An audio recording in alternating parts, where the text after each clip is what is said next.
So I'm turning 28 in 3 days, and I've been doing a little self reflection. I usually do this when my birthday comes every single year. I like to self reflect on life, see where I'm at, see where I used to be, and see where I'm trying to go next. So, doing some thinking, and I came to the conclusion that I definitely feel pretty lost going into 28, year 28.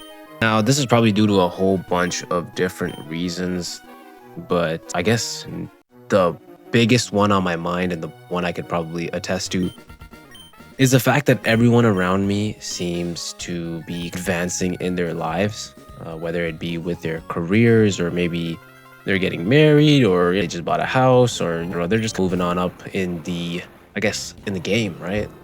I like to think of life like a game, and it looks like people are advancing to the next level. And when I look at my own life, I'm thinking like, oh shoot, I'm not necessarily where these people are at. So am I doing something wrong? And I kind of get into that little self-reflective zone, and I came to that conclusion that no, indeed, I'm not doing something wrong. It's just everyone is at different parts in their lives. Everyone has their own journey that they must embark on. And if you're looking at these quote unquote milestones that society loves to throw out there as markers for success, which I just think again is kind of like a psyop. What are these actual markers for success? It's all relative to what you think or what you truly believe is success and what isn't. So again, that's a different take, but society has these markers and your journey is just your journey. That's all it is. So don't feel discouraged if you're looking at your peers and people your age and seeing that they're, I guess, advancing in life. And again, I'm going to use that term, but really they're just living life and they're going on their own path.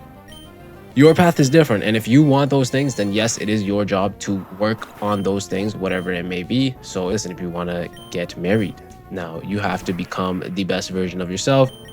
Make sure that you work on your relationship skills, whatever your communication, whatever skills that are required in order to, one, get a girl, and then two, nourish that relationship until you can get quote unquote married. And then you got to manage that relationship from then on, right?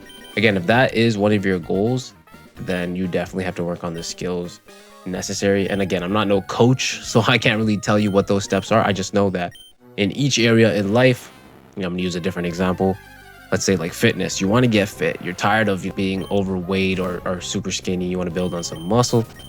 It's your job to look into that, do some research, figure out a plan that works for you, and then execute on that plan because that is something that you want to work towards.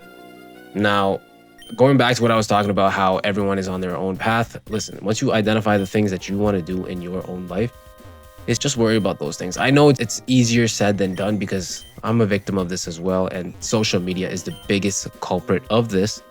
It's really the fact that when we hop on social media and we start scrolling, we see everyone else doing all these crazy things, a bunch of highlights, and it does make you feel worse. Listen, I'm that type of person that told myself, oh, you know what? I'm going to work on myself and I'm not going to worry about what other people are doing. But subconsciously, every time I hop on these apps and I see all these things, people traveling, getting married, advancing their careers, maybe they just bought a new car or maybe they bought a house, whatever. I don't know, man. All that jazz. When I see that stuff, I subconsciously feel worse about myself. And so what is the best thing to do? It's probably just to get off the social media apps in the first place. Because again, they're designed to be addictive and they're not designed to better your life anymore. Maybe they were when they first were released, and I wouldn't even say so. They're probably, when they were first developed, these apps, I'm talking about Instagram, Facebook, all these stuff, it was a way to, I guess, socialize with your peers and your loved ones or whatever, your people. But now it's become you are the product. So the whole mission statement of these apps has changed. The whole objective of these apps has become to just extract as much profit as they can. And this is how corporations all operate now. So listen, once you know that, you got to get off those apps. It's not helping you. And again, I'm also a victim of this. I need to get off these apps as well, or at least set limits, because damn, I was looking through my phone recently and I was looking at the screen time and I saw that I was averaging about like 5 to 6 hours a day. And I'm like, whoa, bro, that's pretty insane to think about. 5 to 6 hours of screen time is again, and I know some people have less, maybe they have more. I've seen people near 8 hours, which 8 hours is a whole full-time shift at your 9 to 5 job. And that's pretty crazy, man. And don't tell me, oh, I'm being productive on my phone, because that's more often than not, bro. It is not the case. Most people, including myself, are just wasting their time scrolling, watching videos, doing this and that, doing nothing productive. So I was born in 1997. And so I grew up in a time where people would actually go outside. And so nowadays, growing up right now, if you're a kid growing up right now, you will realize, or you don't even know the difference between this internet era and what it was like before. I honestly think that the internet and social media in general has become a net negative, whereas before there was actually a purpose behind using the internet. I'm talking about the early 2000s. There was actually a purpose, and people were still living their lives how they're supposed to live it. Now, this has been a little bit of a rant. What's another thing that I've kind of realized during my self-reflection is that we all chase these things, and we're trying to be happy by chasing these things, but we end up sacrificing our happiness in order to chase these things. And then we come through life, and usually these things are materialistic. So it will end up being like, oh, I want a big house. Oh, I want the nice car. Oh, I want these jewels. You want the nice clothes. I want this and that. It's usually materialism, or like even traveling. Oh, I want to go to this place, blah, whatever. Because if I go there, I'm going to be so happy. And oh, if I buy these new clothes, I'm going to feel so nice. Which, again, there is some merit behind these things. Yes, it is going to make you feel a little better. But what I'm trying to point out is that a lot of people, including myself, we will sacrifice our own happiness in order to chase these things without the guarantee that we will even live long enough to see these things, right? Because, again, life is not guaranteed. You don't know when your last day is going to be. But with that being said, it's not something we shouldn't be sacrificing the now for later.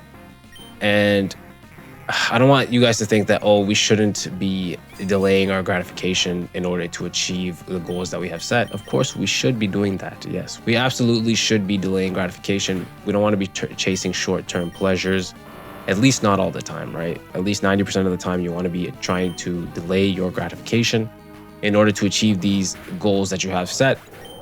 But at the same time, you have to change your mindset to be grateful for the things you do have currently, because that is going to make the biggest difference when it comes down to it.